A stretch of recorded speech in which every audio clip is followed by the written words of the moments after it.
Madame, mademoiselle, monsieur, bonjour et bienvenue dans ce magazine où nous poursuivons notre découverte de ce fabuleux texte qu'est le Décalogue avec André Hénin, exégète, et qui vient de publier ce livre « 10 paroles pour la vie » aux éditions Cabedita. André Hénin, bonjour. Je voudrais poursuivre notre découverte avec, je vous cite dans cette traduction, tu n'élèveras pas le nom d'Adonai ton Elohim pour rien, car Adonai n'innocente pas qui élève son nom pour rien. Gardez le jour du sabbat pour le sanctifier, comme t'a ordonné Adonai ton Elohim. Ça veut dire quoi tout ça? Ah, alors le premier, donc c'est la question du nom. Hein. Je ne sais pas si vous avez noté, mais dans la toute première partie du Décalogue, Dieu donne 2 fois son nom. C'est moi, Adonai ton Dieu, qui t'ai fait sortir de la terre d'Égypte, etc. C'est moi, Adonai ton Dieu, Dieu passionné, qui visite la faute, etc. Dieu livre 2 fois son nom, en parlant de celui qui, d'une certaine manière, qui libère le peuple d'Égypte et qui l'accompagne de sa bienveillance, même lorsque des crises sont dues à des fautes de père, etc. Et ce nom-là, le nom que Dieu donne à son peuple, il demande qu'on le respecte d'une certaine manière, et en utilisant une expression qui est assez unique dans l'Ancien Testament, élever le nom, qui peut signifier 2 choses au fond, qui peut signifier prononcer le nom sur quelque chose, ou bien éventuellement l'élever un peu comme un étendard qu'on utiliserait pour se revendiquer de Dieu et sacraliser certains choix ou certains comportements. Et justement, le respect du nom est là pour dire qu'il ne faut pas utiliser Dieu d'une certaine manière pour des choses qui ne lui ressemblent pas, qui sont des riens. Dans l'autre version du texte, c'est l'imposture aussi, on parle de ne pas élever le nom de Dieu pour l'imposture.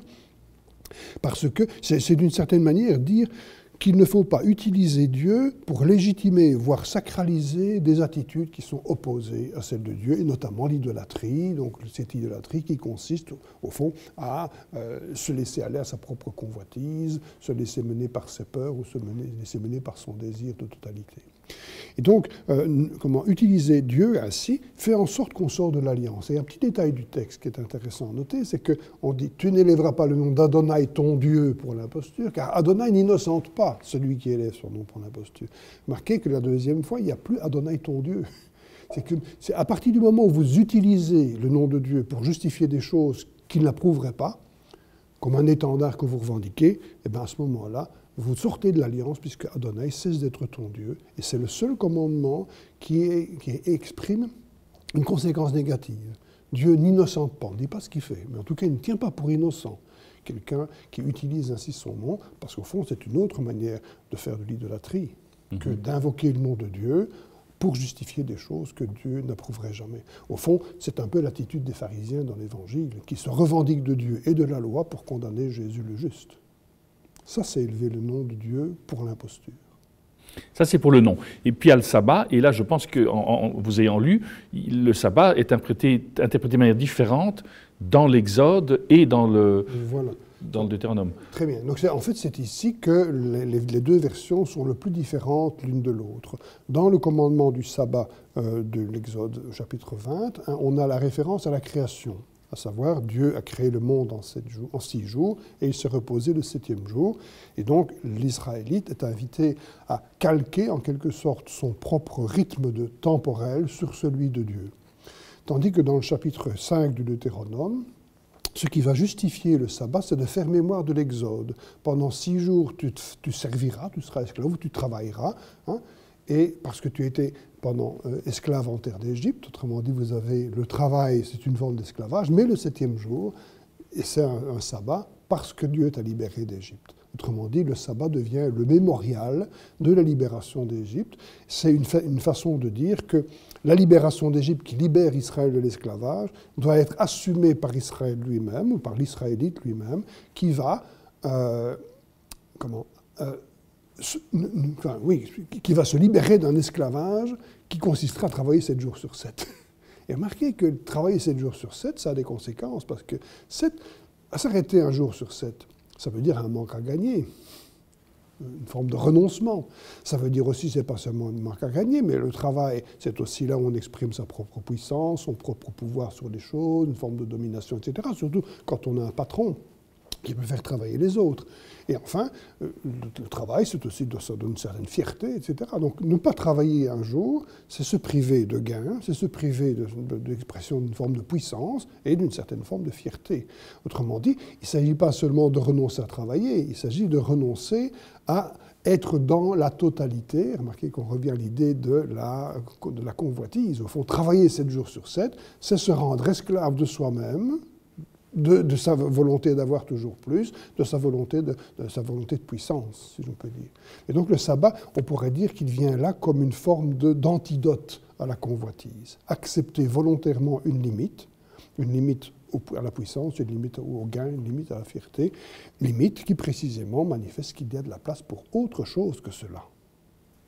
Ce qui veut dire que le fait qu'on ait deux origines différentes du sabbat ne vous dérange pas comme exégète à la lecture des textes? En fait, non, parce que il faut ici me remettre en contexte. Hein, donc, le chapitre 20 de l'Exode, c'est le décalogue qui est donné par Dieu au Sinaï, donc je dirais presque en première personne.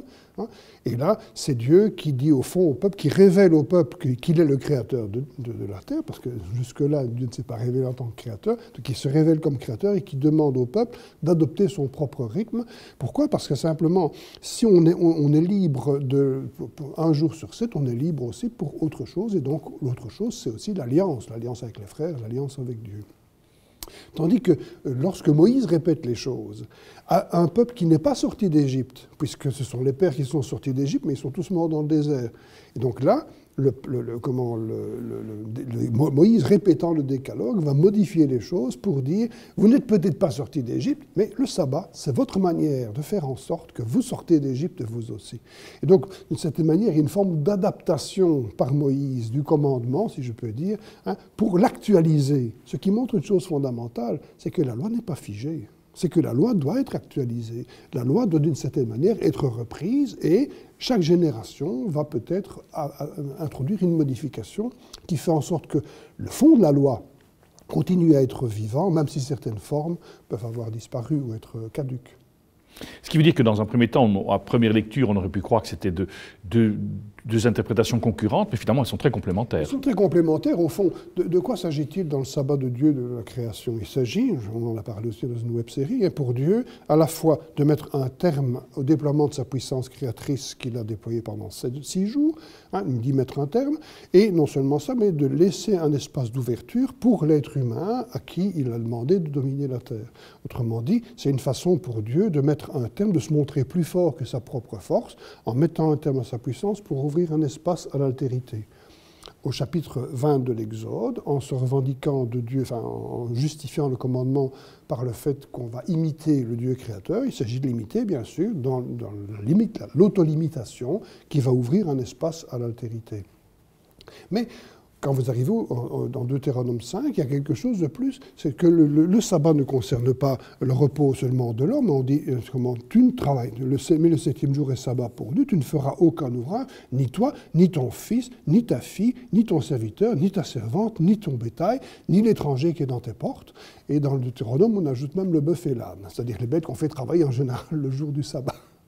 En général. Et donc, ici, il s'agit pour l'Israélite non seulement de se libérer soi-même de l'esclavage que représenterait leur travail 7 jours sur 7, mais aussi de ne pas faire travailler l'autre, autrement dit, de ne pas être comme Pharaon qui empêchait Israël de se reposer lorsque Israël était esclave. Autrement dit, c'est non seulement l'homme va se libérer lui-même de l'esclavage du travail, mais il va faire en sorte que les autres aussi, ceux qui travaillent habituellement pour lui, ne soient pas esclaves du travail. Et dans le Deutéronome, d'ailleurs, on dit « afin que ton serviteur et ta domestique se reposent comme toi ». Le jour du sabbat, c'est le jour où toi et les autres sont à égalité. Les autres sont comme toi. Ce qui veut dire qu'au fond, on regarde l'alliance. De soi, fondamentalement, dans le peuple, tout le monde est égal. C'est seulement parce qu'il faut une gestion du travail, de la société, donc il faut une forme de hiérarchie. Mais cette hiérarchie, elle est fonctionnelle au fonctionnement d'une famille, d'une société, d'une entreprise agricole, des choses comme ça. Mais fondamentalement, et le jour du sabbat le proclame, devant Dieu, dans l'alliance, tout le monde est frère. Et on a là le germe, au fond, d'une société complètement démocratique.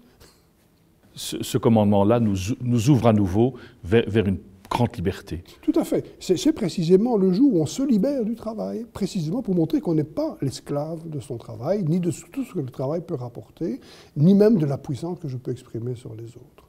Peut-être une toute petite chose qui peut être très intéressante pour montrer la rhétorique fine de ce texte. Vous ne savez pas si vous avez entendu dans la série Ton serviteur, ton... et tout à la fin, après les bêtes, vient l'esclave. Vient l'étranger. Très intéressant parce qu'en fait, dans le Deutéronome, vous avez une série de 7 noms. Quand vous êtes à 7, vous êtes dans la série complète. Et l'étranger. Et donc, au moment où on ne s'attend plus à rien, puisqu'on a parlé du bœuf, de l'âne et du bétail, hop, l'étranger sort de sa boîte. C'est comme si, au fond, on attirait l'attention précisément par la surprise que l'on crée en ramenant l'étranger. C'est comme si on mettait en évidence le fait que même l'étranger, il ne faut pas le faire travailler ce jour-là. Pourquoi? Et là, c'est le texte de loi qui suit dans le livre de l'Exode qui l'expliquera, parce que toi-même, tu étais étranger, tu sais ce que ça veut dire d'être étranger, donc tu ne vas pas traiter l'étranger comme toi, tu étais traité quand tu étais un étranger, c'est-à-dire esclave en Égypte. André Ouénin, merci beaucoup. Nous arrivons au terme de cette émission. Merci de nous avoir accompagnés jusqu'ici. Il ne me reste qu'à vous souhaiter une excellente journée. À très bientôt.